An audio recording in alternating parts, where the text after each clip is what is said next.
योगिनी एकादशी 2020 शुभ मुहूर्त एवं संपूर्ण विधि विधान। भक्तजनों, माताओं, बहनों, सादर जय श्री कृष्ण। हमारे YouTube चैनल में आप सभी का बहुत बहुत स्वागत है। मैं हूं आपके साथ आचार्य धर्मेंद्र शास्त्री।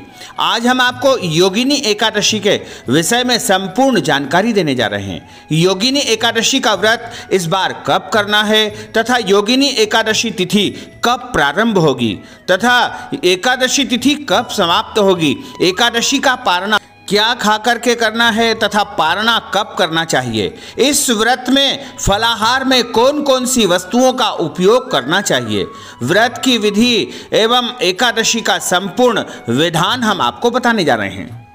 तो आप सभी से हमारा अनुरोध है कि आप इस वीडियो को अंत तक जरूर देखिएगा तथा अधिक से अधिक लोगों को शेयर भी करिएगा।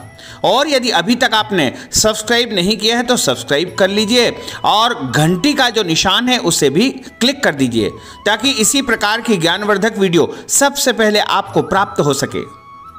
हमारे सनातन धर्म के पुराणों और ग्रंथों के अनुसार पूरे वर्ष में 24 एकादशी आती है और यदि अधिक मास आता है उस वर्ष 26 एकादशी आती है। सभी एकादशियों का अपने अपना अलग अलग महत्व बताया है तथा विधि विधान बताया है। एकादशी का व्रत करने से जन्म जन्मांतर के पाप नष्ट हो जाते हैं तथा इस लोक में भोग की प्राप्ति होती है। धर्म, अर्थ, काम और अंत समय में मोक्ष की प्राप्ति हो जाती है। एकादशी का उपवास करने से मन, तन दोनों की शुद्धि होती है और हमारी आत्मा पवित्र हो जाती है। जब हमारा मन और हमारी आत्मा पवित्र हो जाती है तब हमें ईश्वर से साक्षात्कार होता है। इसलिए एकादशी का व्रत प्रत्येक प्राणी को करना चाहिए। प्रत्येक एकादशी किसी विशेष उद्देश्य की पूर्ति के लिए की जाती है।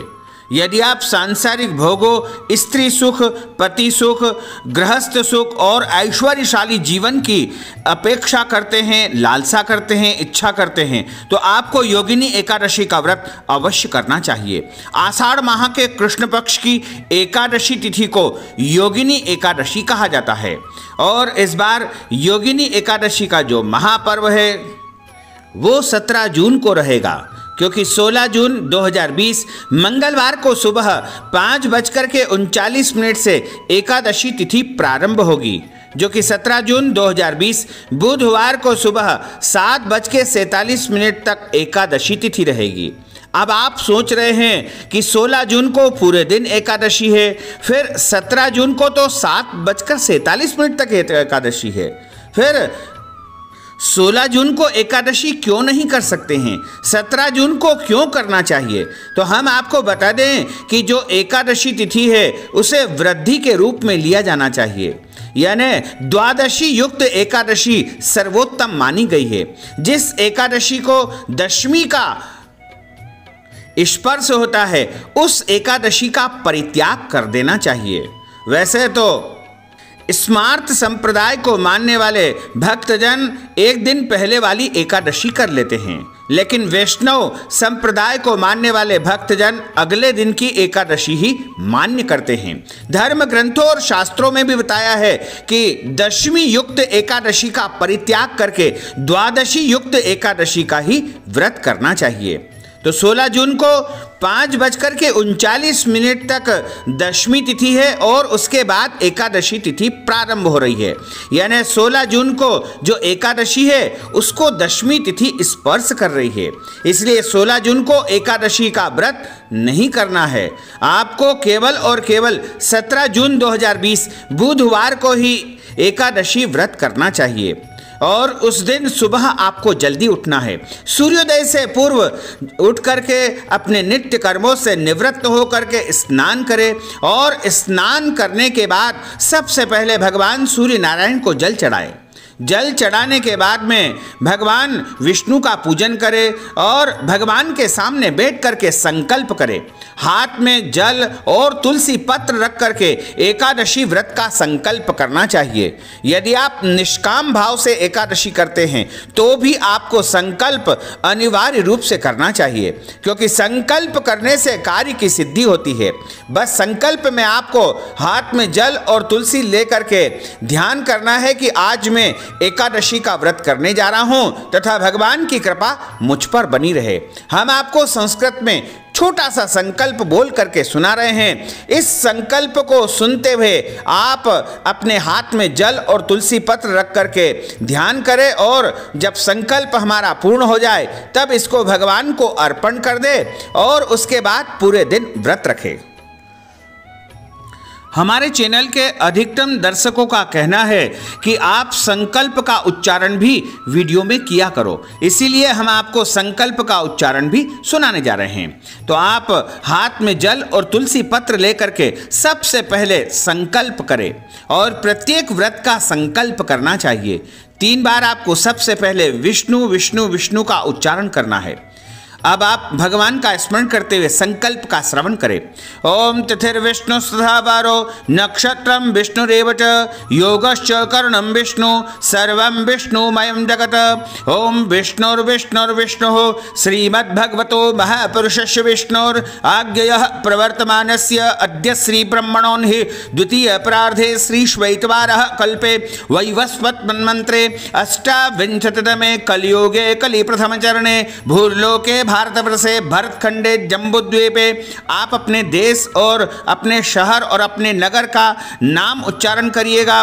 भारतवर्षे भरतखंडे जम्बूद्वीपे आर्यावर्तांतर्गत ब्रह्मवर्ते एकदेशैः अवंतिकायां विशाला क्षेत्रैः मध्य प्रदेशैः भोपाल नाम्नि नगरैः संवत 2000 शकाब्दैः 1942 आषाढ़ मासैः शुभैः कृष्णपक्षैः अद्यायः ग्रीष्म ऋतोः श्री सूर्य उत्तरायणैः योगिनी एकादश्यायां पुण्यतिथयोः बुधवासरान्वितायां महा अश्विनी दिवस नक्षत्रैः मेष राशिस्ते श्रीचंद्रैः मिथुन राशिस्ते श्री सूर्यैः मकर राशिस्ते श्री देवराज गुरु शेषेषु ग्रहेषु यथा यथम राशि स्थान शिशस्व एवं ग्रह गुण गण विशेषण विशिष्टायां शुभ पुण्यतिथोः।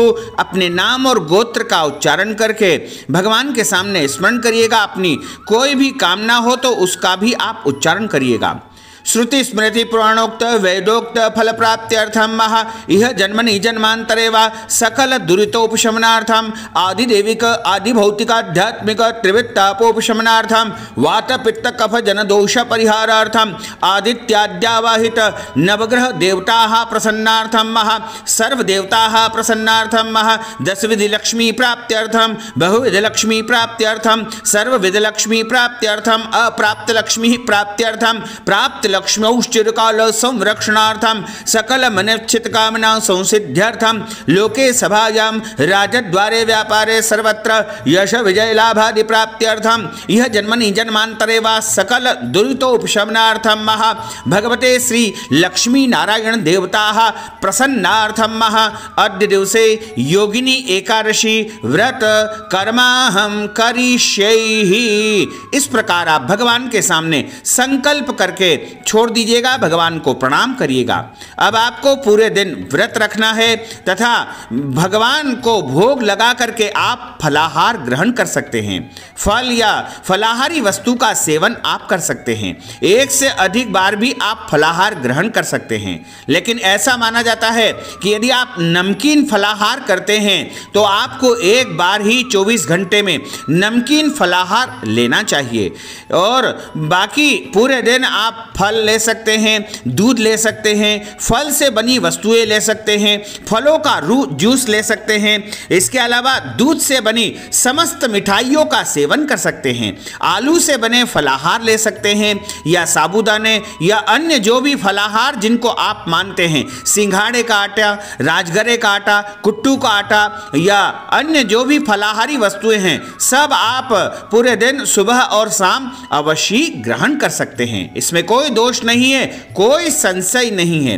साथ ही जो जल का सेवन है वह आप पूरे दिन आराम से कर सकते हैं। इस एकादशी में इस प्रकार का कोई भी बंधन और नियम बिल्कुल भी नहीं है, तो इसलिए आप इसको पूरी श्रद्धा और भक्ति के साथ में करें तथा भगवान का पूजन आपको सुबह और सायंकाल दोनों समय करना चाहिए।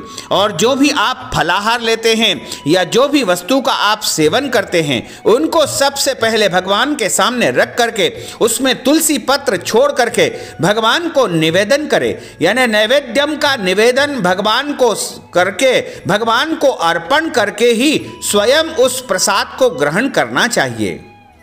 और साथ ही ध्यान रखना चाहिए कि एकादशी के दिन अपने घर में किसी भी स्थिति में चावल न बनने पाएं। चावल का उपयोग इस दिन बिल्कुल भी नहीं करना चाहिए और चावल का उपयोग किसी भी स्थिति में न तो खाने में करना है न बनाने में करना है। संभव हो सके तो परिवार के लोग भी चावल का उपयोग बिल्कुल न करें। यदि आपके घर में एकादशी का व्रत नहीं भी होता है तो भी एकादशी के दिन चावल बनाना भी नहीं चाहिए और चावल खाना भी नहीं चाहिए, इससे महादोष लगता है। साथ ही दशमी के दिन भी चावल का उपयोग नहीं करना चाहिए। दशमी के दिन शाम को एक समय शुद्ध और सात्विक भोजन करना चाहिए तथा एकादशी के दिन लहसुन, प्याज, हल्दी का उपयोग भी नहीं करना चाहिए। एकादशी तिथि में बाल नहीं कटवाना चाहिए। शरीर के किसी भी अंग का जो है बाल बिल्कुल भी उस दिन नहीं काटना चाहिए।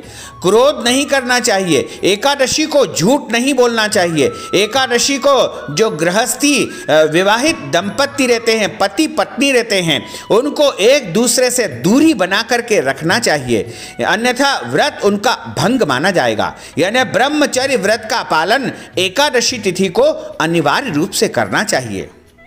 एकादशी तिथि को पेड़ पौधे नहीं काटना चाहिए तथा तुलसी पत्र नहीं तोड़ना चाहिए, क्योंकि एकादशी का व्रत बिना तुलसी के पूर्ण नहीं हो सकता है। इसलिए आप तुलसी पत्र एक दिन पहले ही तोड़ करके रख लीजिएगा ताकि अगले दिन आपको सुविधा रहे।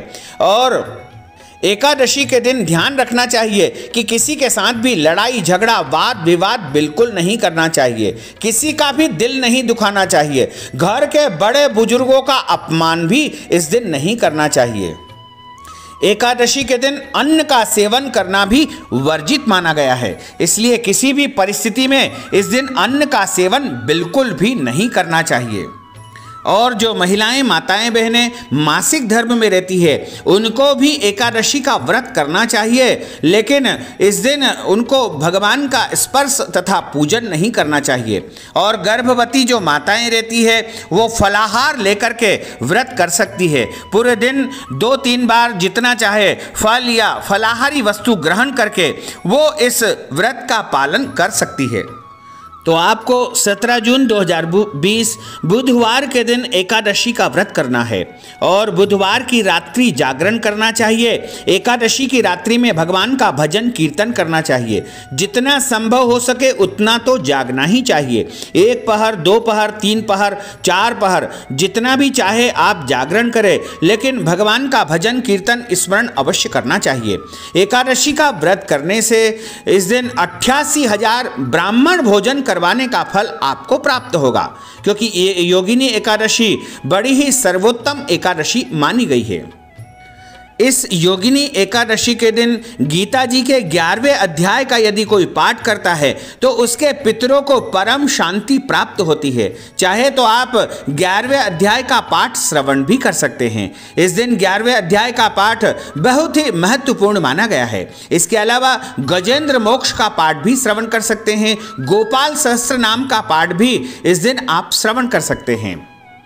और इस एकादशी व्रत का जो खोलने का समय रहेगा, व्रत का पारणा का जो समय रहेगा, हरिवासर जिसे कहा जाता है, वो रहेगा 18 जून 2020 गुरुवार के दिन व्रत का पारणा आपको करना चाहिए। और व्रत का पारणा का जो सर्वोत्तम समय होगा वह 18 जून 2020 गुरुवार को सुबह जब सूर्योदय होगा 5:38 तब से लेकर के सुबह 9:38 तक हरिवासर का समय कहा जाएगा और इसी दौरान आपको व्रत का पारणा करना चाहिए। व्रत का पारणा करने के पहले आपको अच्छी प्रकार से स्नान करके पवित्र अवस्था में भगवान का पूजन अर्चन करना है तथा दान के लिए अन्नदान, चावल का दान और अन्य वस्तुओं का दान करना चाहिए। और उसके बाद आपको एकादशी व्रत का पारणा करना चाहिए। जल तथा तुलसी पत्र से एकादशी व्रत का पारणा करें। और धर्म ग्रंथों में ऐसा बताया है कि दशमी और एकादशी को हम चावल का पूर्ण रूप से परित्याग कर देते हैं, क्योंकि चावल को देव अन्न माना गया है। इसलिए द्वादशी का जो पारणा है उसमें चावल का उपयोग अनिवार्य रूप से करना चाहिए, क्योंकि चावल को सम्मान देना अत्यावश्यक होता है। द्वादशी के दिन चावल को देव अन्न माना गया है, इसलिए पारणा के रूप में चावल का उपयोग भी करना चाहिए।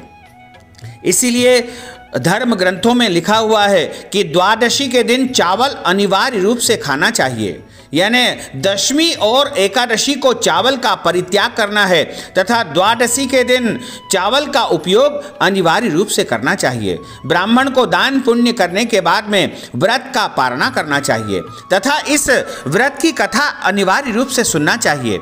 जो कोई भी भक्त यदि व्रत नहीं कर पाते हैं तो वो यदि इस व्रत की कथा सुन लेंगे तो भी उनको वही पुण्य फल की प्राप्ति हो सकेगी।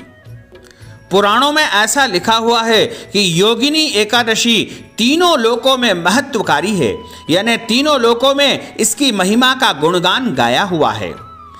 और इसकी कथा जो धर्म शास्त्रों में बताई है वह इस प्रकार है। महाभारत काल की बात है कि एक बार धर्मराज युधिष्ठिर भगवान श्री कृष्ण से एकादशियों के व्रत का महात्म सुन रहे थे। उन्होंने भगवान कृष्ण से कहा कि भगवान, आषाढ़ माह के कृष्ण पक्ष की एकादशी का क्या महत्व है और इस एकादशी का नाम क्या है। भगवान कृष्ण ने कहा कि राजन, इस एकादशी का नाम योगिनी एकादशी है। समस्त जगत में जो भी इस एकादशी के दिन विधिवत उपवास करता है वह प्रभु की पूजा करता है, उसके सारे पाप नष्ट हो जाते हैं। वह अपने जीवन में तमाम सुख सुविधाओं, भोग विलास का आनंद लेता है और इस संसार में धर्म, अर्थ, काम और अंत में उसे मोक्ष की प्राप्ति होती है। योगिनी एकादशी का यह उपवास तीनों लोकों में प्रसिद्ध है। तब युधिष्ठिर ने कहा कि हे प्रभु, योगिनी एकादशी के महत्व को आपके मुखारविंद से सुन करके मेरी उत्सुकता और भी बढ़ गई है। कृपा करके आप थोड़ा विस्तार पूर्वक मुझे बताइए। भगवान कृष्ण कहने लगे कि हे धर्मश्रेष्ठ, मैं पुराणों में वर्णित एक कथा तुमको सुनाता हूं, ध्यान पूर्वक सुनो। स्वर्गलोक की अलकापुरी नामक नगर में कुबेर नामक राजा राज्य किया करते थे। वह बड़े ही धर्मात्मा राजा थे और नित्य नियम उनका था। भगवान शिव के वह परम उपासक थे। आंधी आए, तूफान आए, कोई भी बाधा आए, उन्हें भगवान शिव की पूजा करने से कोई नहीं रोक सकता था। यानी उनका बिल्कुल कड़क नियम था कि हर एक परिस्थिति में भगवान शिव का पूजन करना उनके लिए बहुत अनिवार्य था। भगवान शिव के पूजन के लिए उनके लिए जो पुष्प लाया करता था उसका नाम था हेम माली, और वह माली प्रत्येक दिन उनके लिए पुष्प की व्यवस्था किया करता था। वह हर दिन पूजा से पहले राजा कुबेर को फूल देकर के जाया करता था। हेम माली जो कि राजा कुबेर के लिए बड़े ही सुंदर सुंदर पुष्प लाया करता था और उसके पुष्पों के बिना राजा कुबेर की पूजा अधूरी मानी जाती थी। हेमाली अपनी पत्नी विशालाक्षी से बहुत प्रेम करता था। वह बहुत सुंदर स्त्री थी। एक दिन क्या हुआ कि हेमाली पूजा के लिए पुष्प तो ले आया, लेकिन रास्ते में उसने सोचा कि अभी पूजा में समय है, क्यों ना घर जाए करके और उसके बाद राजा को जाकर के पुष्प दे देंगे। और आते आते उसने अचानक अपने घर की राह पकड़ ली। घर आने पर अपनी पत्नी को देख करके वह कामातुर हो गया और अपनी सुंदर स्त्री के साथ में रमण करने लगा। इधर राजा कुबेर की पूजा का समय व्यतीत हो गया और राजा कुबेर उस हेममाली का इंतजार कर रहे हैं, बड़ी बेसब्री से व्याकुल हो रहे हैं और चिंतित हो रहे हैं कि अभी तक हेममाली पुष्प लेकर के क्यों नहीं आया है। जब पूजा का समय व्यतीत हो गया और हेममाली पुष्प लेकर नहीं आया तो राजा ने अपने सैनिकों को भेज करके हेममाली का पता लगाने की उनको आज्ञा दी। सैनिकों ने लौट करके बताया कि महाराज वह पापी महाकामी है और हेममाली अपनी सुंदर स्त्री के साथ में रमण करने में व्यस्त है। यह सुनकर के कुबेर का गुस्सा 7वें आसमान पर पहुंच गया। उन्होंने तुरंत हेम को पकड़ करके लाने की आज्ञा दी। अब हेम को सैनिक पकड़ करके लाए। हेम कांपते हुए राजा कुबेर के सामने खड़ा हुआ है।